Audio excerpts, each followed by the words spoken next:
up, everybody? Thursday here. Cover 4 time from the Star in Frisco. Dave, Tay, Barry. My crew looks so swaggy today. Aw, got the thanks. swag. I just love my squad. There are my shoes. There they are. They look good. Always popping off. We need a shoe cam for Dave. Thank you. Appreciate that. We're gonna Berries are better. Barry as well. Yeah, double shoe cam. What do you say we talk about Washington today? Please. Should we get into it? I mean, there's been so much going on, still a lot going on in our own locker room this week, and we're going to get into some of that. But for now, guys, this matchup, Adrian Peterson, healthy scratch last week. Is there some tea happening in Washington? Sip that tea. It sure seems that way. Seems like when Jay Gruden basically calls him like an old man, and then his own players are calling it a slap in the face. I mean, yeah, I would call that tea. Super slap in the face. I mean, you got an all-time legend here who balled out last year. It ain't like he had a career 1,000 yards over at like 33 years old. And look what he did to the Eagles last year. And then for him to get benched, I mean, I was surprised. Yeah, we all know his nickname is AD all day and couldn't even get a play last Sunday. Oh, but he's a pro's pro. I think he'll handle this week professionally. I think he'll go out there and do what he needs to do. He doesn't have to prove anything to anyone. All right, we'll talk more about our thoughts on this, but first let's go to Jalen Smith. I mean, again, Hall of Fame guy. A guy who's been doing it for, over a decade. So it's a blessing to be able to go up against a guy like him. He's always motivated and wants to do great anytime he steps on the field. So we have to prepare the right way. AP, they call him AD all day, for a reason. And he's always going to come with tenacity. So we have to be able to match it and, exceed their expectations. So yesterday I thought it was interesting how someone asked DeMarcus Lawrence about Trent Williams, and he was like, is he playing this week? Then I don't care. But with Adrian Peterson, are expecting him to play this week. Barry, what is it like when you're back there and preparing for a guy like that? I mean, it's Saquon and then him back-to-back weeks. True. Especially at safety. I mean, when you're going against a guy like that, you definitely want to get him stopped before he hits the line of scrimmage. I mean, once they get their motion going towards you in the open field like that, it's tough to get them down in a group of people, but to get them down in the open field, I mean, that's a tough thing. All day for no reason. That was a problem for them in week 1. Let's be real too. I mean, Barkley was getting to the second level a little too often, so nice challenge. 11 carries for 120 yards last week. Yeah, 9 yards per He's carry. splitting time with Chris Thompson as well, and Chris Thompson has been the guy for Washington for the past 2 seasons. So, Adrian Peterson. It's going to be good. All right, we heard from a linebacker, but talking about speed and chasing down Saquon Barkley, I don't know if you guys saw Chidobe Awuzie do that last week, but we decided to go in the locker room and just get the players' reactions to that. Wide receiver in motion. They'll give the ball to Barkley up the middle and a big seam to the 30. And here he goes to the 40 and look out. And Barkley to the 50. And Barkley on the left sideline caught from behind by Chidobe Awuzie.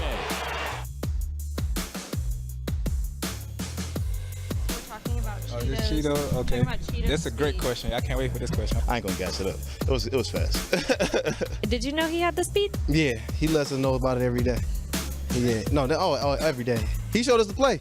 We got a little group chat, and he showed us, the play and what speed he had. He ran, and he was really proud of that. On that play, Cheeto, I think it's the backside corner. I don't think he's really required. I mean, yeah, he's required to hustle. Oh yeah, I knew Cheeto was that fast.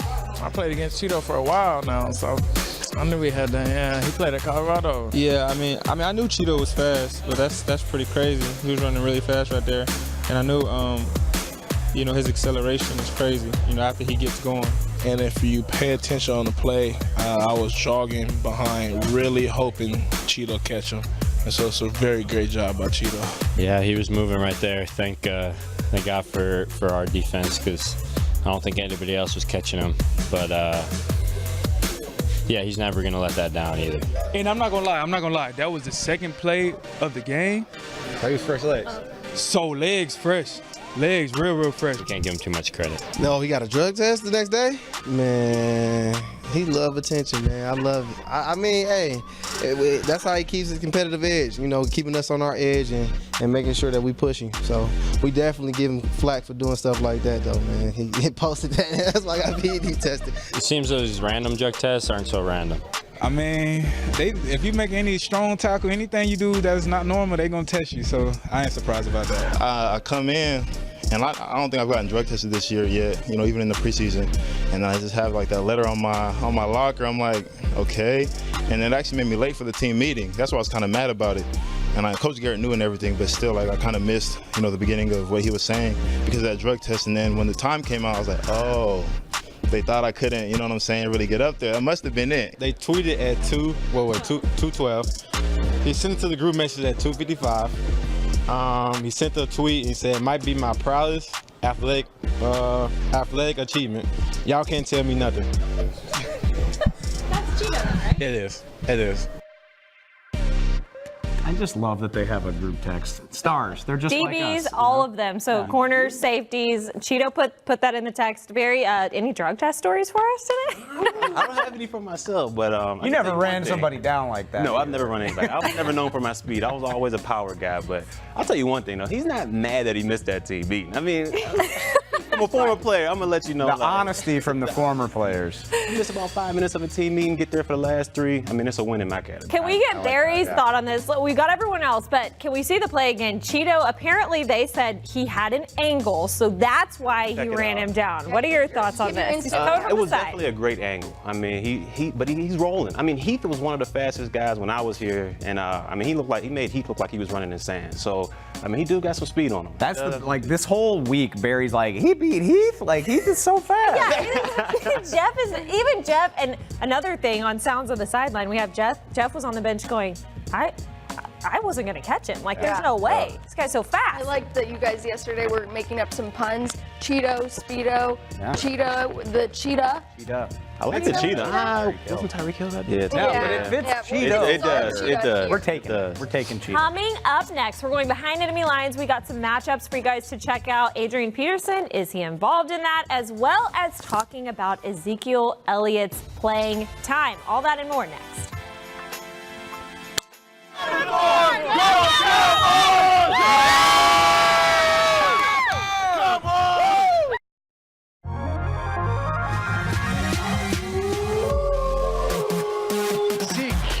Getting fed right here. It's his time in the game to close it out. Here's Prescott keeping for the touchdown. At the 40, running away. This is an incomplete touchdown. How about this now?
Yes. What's happening? Hey!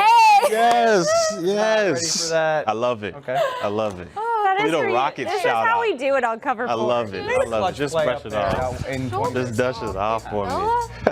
Showing love for Barry 2016. Appreciate it. We'll get into some more Throwback Thursdays, but first let's go into behind enemy lines. David Helman, you are looking at a big time matchup. Yeah, if you're a fan of the Dallas Cowboys, you don't need me to tell you this. They struggled against good defensive tackles last year. Connor Williams, a little bit of a baptism by fire. Let's see how he does with Daron Payne in year 2. Got Travis Frederick back. You cannot ignore the significance of that. And I think it's a huge win for the Cowboys that it doesn't look like Jonathan Allen's going to play this game, but still, again, interior defensive lineman gave them fits last year. I'm excited to see how Connor handles Daron Payne in year 2. What have you thought of Connor from just 1 week? I thought the whole offensive line balled out last week. The problem is, again, the Giants just aren't very good. They don't have horses on the defensive line right now. The Redskins do. Even without Jonathan Allen, they got Payne, We'll get to Ryan Kerrigan. Well, They got guys, so this will be a good test. Barry, I know you're looking at Landon Collins. How good of a player is he to you? I know it's kind of weird now to think he's with the Redskins from the Giants. Oh, yeah, Landon Collins, I mean, coming over from New York, he was always known as one of the best tacklers, one of the most physical guys on defense. So for me, the matchup of the week is going to be between Landon Collins and the duo of Jarwin and Witten. If he can go out there and at least cover him up a little bit and give Dak hesitation to throw that ball, I think he'll get a win on this one. But Jarwin has shown he's a vertical threat, and I'm interested to see what he can do against Landon Collins. Maybe Collins can defend the middle of the field a little bit better little than the bit Giants, which was not at all. It just got demoralizing It was- as yeah. the game went on. Yeah. It looked Okay? pretty bad. yeah, absolutely. Well, you brought it up, Dave. I am looking at Ryan Kerrigan. First, Lyle Collins. Lyle Collins had a great week 1. He was the highest rated offensive lineman according to PFF. But Ryan Kerrigan is a new beast. They had some heavy matchups last year in the trenches.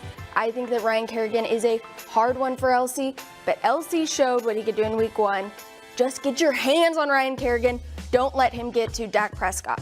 LC's actually told me before that this is the toughest guy he plays every This year. guy's so That's underrated. Like, Yeah. maybe He's not a- underrated, but just not motor. talked about. That's true, For Lindsay, being you're right. for being a regular Pro Bowler, one of the better pass rushers in the NFC, I think he has flown way under the radar for most of his career. He's got the speed, The too. motor, his motor is unbelievable. Good Yeah. player. It's It gonna be a is challenge. Thursday? We got some Throwback Thursday plays. Is I'm that gonna- a question? It's Thursday, folks. Here we go. 2013, Week 16. You are taking a look at the Dallas Cowboys. Who was QB? Tony Romo. We got the play? Romo, yeah. Here we go. Tony Romo, Week 16, finding DeMarco Murray with a minute left saving in the game. saving the season. After he, I believe, herniated a disc in his back. Yeah. This was an incredible game. Like, Romo didn't play again. They lost Week 17 to the Eagles, but this drive kept the season alive until Week 17. Legendary Romo stuff. Oh, yeah. I mean, anytime Romo's playing, I mean, we knew we had a chance in the game. I don't think we have it in the package. Maybe we do, but the play where he hurt the disc in his back is, it hurts to watch. And then, yeah, okay. And There's here's so many the of play them. to DeMarco right here. Great Fourth catch, down, great play. clutch. I know our producer Caden's pumped about this. Yes, he is. Everybody loves some Tony Romo around here. 2012, though. So this one was not as good, so loss. Division title on the line. Ooh, Barry just said it was because your boy, 'Cause your boy Barry wasn't out wasn't there. playing. I was Because injured. Barry wasn't here yet. Is this your Achilles year? Yeah, it's my Achilles year, unfortunately. So what do we remember from that? No. Well, there's a baby Sean McVay. That's fun. We just, I just talked about the best of Tony Romo. This was a low point. 8-8 season. This was a low point for Tony Romo.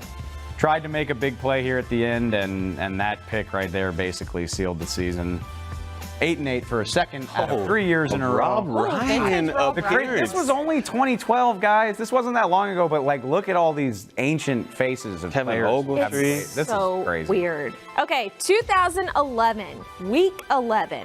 The Cowboys take down. There's Jerry and some aviators. Oh, I He's see got him. the aviator We're just swag. covering all the Cowboys 8-8 seasons at once right now. That's Trailing by 7 here. When- Rex Grossman gets it done. And then the game goes to overtime. What a game. There's Yeah. Dez. Dez posted a video of washing his cars yesterday, by the way. So that's what he's up He's to. busy. Did you see the cars in there, though? No. Yes, Oh, my there we go. That's what we're talking FedEx about. filled, so sad right now. Just Look at making me this. feel- Got a little Dan Bailey Bailey, action. rookie For an year. overtime win. I saw a lot of hands go up. That He got carried off the not field Dan one Bailey's time. only overtime win at FedEx Field. That's true. There was another one where 2015. Witten carried him yeah, in he the did air. it in 15 too. All right, here we go. Back to 1999. I was 9 years old. This is the record that Troy Aikman had set with yardage and touchdowns, and the one that Dak Prescott actually broke in Week 1. It was this game to Rocket Ismail. Just a big day for Troy. And he got to watch Dak playmaker break his right there. record. Mickey Spagnola would kill me, but like, I have no memory of this whatsoever. I'm sorry. I'm not going to I'm lie, neither do I. I'm only 30 years old. That's I all was right. 11 at the But hey, good job, Cowboys. Way to go, Good win. Cowboys. Good win. 99's a little out of our realm, but here we go into the 2-minute drill. What is in our realm is Ezekiel Elliott being back on the field. But do we expect his workload to increase? No, he got a lot of snaps, but only a few carries last week. What are we thinking? I'm thinking his workload will increase a little bit. Not the 30 to 35 touch range. I'm thinking more 20, 25 touches, mixing some receiving there. So I think it'll go up a little bit. Yeah, and we just told you about how scary this Redskins defensive line is. I think that Zeke is very familiar with them. He will increase it. And he said yesterday in the locker room he wants to see the increase in his workload. He is ready to be fed. He has a full week of practice. He's here with the team from Monday to Saturday, ready to play Sunday. And I'm sure Dave, just getting back into some game action, he probably wasn't going to play much in the preseason, but just getting one game under his belt probably loosens you up a little bit. Oh, for sure. I mean, you don't want to go in there the first game, he hasn't had any camp, and then give him the full workload and he ends up getting injured. I mean, that's how a lot of injuries happen, a lot of soft tissue injuries. So I'm looking forward to seeing what he got this week. Dave, what you think? I agree with everything you just said, but here's my theory, and you can tell me if I'm right or wrong. There's a certain subsect of NFL player, all pros, what have you, where like it's just different for them. And that's what I think is the case for Zeke Elliott. He didn't have a preseason, you're right, but he goes out there, he had a limited workload. I think they're going to take the training wheels off. I mean, Tony Pollard will still have a role to play. Zeke's not going to be out there for every single snap, but it's going to be as if he was never gone. They're going to let him do whatever he wants. If he has 25 carries, I think that's totally possible. I think they're not worried about it. Week 1, they were being cautious. Week 2, they're like, okay, you're good to go, all pro. Let's go do it. Yeah, that's what I think is going to happen. Tony Pollard, he was on Cowboys Hour this week, and he thought he had a terrible week 1. He wanted to see his time increase in week 2, but there's room for both of them, and I would say don't forget about Jameis Olawale either. Like they're going to use all of them. They won't.